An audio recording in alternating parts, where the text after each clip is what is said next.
స్వయం సహాయక సంఘాల మహిళలను అక్షరాస్యులుగా చేయడానికి ఏర్పాటు చేసిన ఉల్లాస్ కార్యక్రమంపై సమీక్ష సమావేశాన్ని నిర్వహించినట్టు వెలుగు ఇన్ఛార్జి ఏపీఎం రంగనాయకులు తెలిపారు. కేంద్ర రాష్ట్ర ప్రభుత్వాలు స్వయం సహాయక సంఘాలలో ఉన్న నిరక్షరాస్యులైన మహిళలను అక్షరాస్యులను చేయడానికి ప్రవేశపెట్టిన పథకం ఉల్లాస్ పై సమీక్ష సమావేశాన్ని ప్రకాశం జిల్లా కొమరోలు వెలుగు కార్యాలయంలో నిర్వహించినట్లు వెలుగు ఏపీఎం రంగనాయకులు తెలిపారు. కార్యక్రమంలో ముఖ్య అతిథులుగా మండల అభివృద్ధి అధికారి సయ్యద్ మస్తాన్ వలి, వంగన్వాడీ సూపర్వైజర్ వసంత కుమారి పాల్గొన్నారు. కేంద్ర రాష్ట్ర ప్రభుత్వాలు ఈ సంవత్సరం జనవరి నుండి ఈ నెల మార్చి 31వ తేదీ వరకు మొదటి విడత శిక్షణ స్వయం సహాయక సంఘాల మహిళలకు అందజేసిన విషయం తెలిసిందే. ఈ పథకంపై రివ్యూ సమావేశాన్ని నిర్వహించారు. 420 మంది స్వయం సహాయక సంఘాల మహిళలకు 42 మంది మహిళా సంఘాలలోనే స్వచ్ఛంద వాలంటీర్ల ద్వారా రాత్రి సమయాలలో విద్యాభ్యాసం నేర్పించడం జరిగింది. దీనిపై వాలంటీర్ల నుంచి సమగ్ర సమాచారాన్ని సేకరించారు. ఎంతమంది అక్షరాస్యులుగా మారింది, వారి వివరాలు నమోదు చేసుకున్నారు.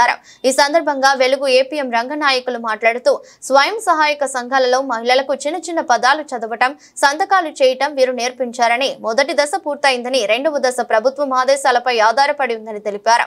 కార్యక్రమంలో సిసిలు స్వప్న, ఏసున్న, మహిళా సంఘాల వివోఏలు ఇతరులు పాల్గొన్నారు.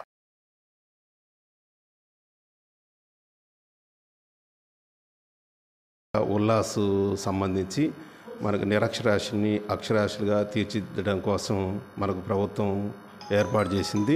ఇది మొదటి విడతగా 460 మంది అభ్యాసకులకి 10 మందికి ఒక వాలంటీరు టీచర్ని ఏర్పాటు చేయడం జరిగింది.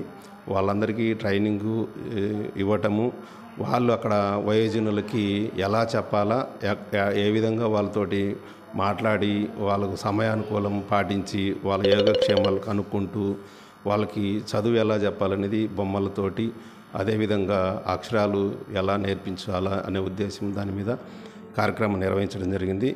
ఈ కార్యసి వాళ్ళు బ్యాంక్కి వెళ్ళినప్పుడు ఎలా రిసిప్ట్ రాసుకోవాలనేది ఒకటి. అదేవిధంగా ఫోన్పే మనం ఎక్కువ యూజ్ చేస్తున్నాం. ఫోన్పే యూజ్ చేయటం వల్ల ఎంత అమౌంటు ఏంటనేది 1 నిమిషంలోనే వాళ్ళకు ఫోన్పే చేయటం జరుగుతూ ఉంది. రెండోది మనకి అమెజాను, ఫ్లిప్కార్టు సంబంధించి మనం ఏ విధంగా అయితే ఆర్డర్ చేసుకొని తెప్పించుకుంటున్నామో అదేవిధంగా మనకి తెలుసుకోవటం కోసము డిజిటల్ మీద కూడా వాళ్ళకి ఆ విధంగా చెప్పడం జరిగింది. ఎప్పుడైనా మనము ఊరికి వెళ్ళాలనుకున్నప్పుడు ఆ బస్సు ఎక్కడికి వెళ్తుంది అనేది కనుక్కుంటే వయా ఇట్లా పలాని గిద్దలూరు టు ఒంగోలు వెళ్ళాలనుకోండి, వయా బేస్తారపేట, అదేవిధంగా పొదిలి, చీమకుర్తి, ఒంగోలు అని ఉంటుంది.